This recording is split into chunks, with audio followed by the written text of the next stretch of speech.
dzisiejszym wydaniu. Fiasko rozmów pokojowych w strefie Gazy, znowu giną cywile, Chiny sprzedają amerykańskie aktywa i obligacje. Pierwszy temat. Rozmowy pokojowe. Ukraina-Rosja. W piątek 16 maja 2025 roku w Pałacu Dolmabahce w Stambule odbyły się pierwsze od ponad 3 lat bezpośrednie rozmowy pokojowe między przedstawicielami Ukrainy i Rosji. Spotkanie trwało niespełna 2 godziny. Delegacje zgodziły się na wymianę po 1000 jeńców wojennych z każdej strony, jako pierwszy krok budujący wzajemne zaufanie. Ukraina domagała się natychmiastowego zawieszenia broni, jednak Rosja odmówiła, twierdząc, że najpierw konieczne są dalsze szczegółowe uzgodnienia. Strona ukraińska uznała rosyjskie żądania, w tym ustępstwa terytorialne, za niemożliwe do przyjęcia. Mimo różnic, obie strony wyraziły chęć dalszych rozmów, a Turcja zaproponowała organizację kolejnych spotkań w Stambule. Papież Leo XIV również zaoferował Watykan jako miejsce przyszłych negocjacji. Jak należało się tego spodziewać, początek rozmów po tak długim czasie to tylko badanie gruntu. Obie strony wyraziły swoje propozycje, ale do prawdziwych negocjacji dojdzie w przyszłości. Obecnie Putin, mam wrażenie, będzie bawił się całą sytuacją, bo to on dyktuje warunki i pokazuje, że zakończy działania militarne wtedy, gdy inni stracą nadzieję, a Trump twarz. Drugi temat. Kryzys humanitarny w strefie Gazy. W piątek 16 maja 2025 roku lokalne służby medyczne w strefie Gazy podały, że co najmniej 93 osoby zginęły tego dnia w wyniku intensywnych izraelskich nalotów. Głównymi celami ataków były rejony Beit Lahia oraz obóz dla uchodźców w Jabali.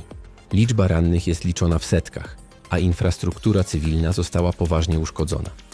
Prezydent USA Donald Trump, kończąc swoją podróż po Bliskim Wschodzie, zaapelował o pilną pomoc humanitarną dla Palestyńczyków, zapowiadając, że w ciągu najbliższego miesiąca może dojść do pozytywnych zmian.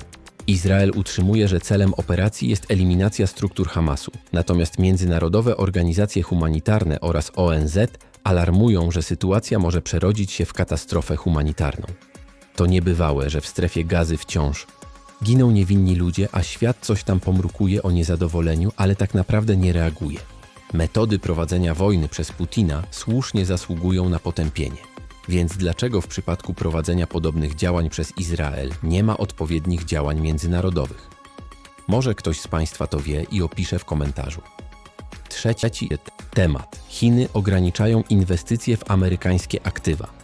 Od początku 2025 roku Chiny stopniowo sprzedają swoje amerykańskie aktywa finansowe. Przede wszystkim obligacje skarbowe USA.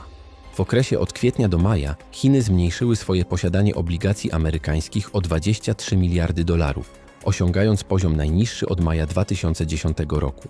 Głównym powodem tej wyprzedaży są napięcia handlowe i obawy Pekinu przed ewentualnym zamrożeniem chińskich aktywów przez USA.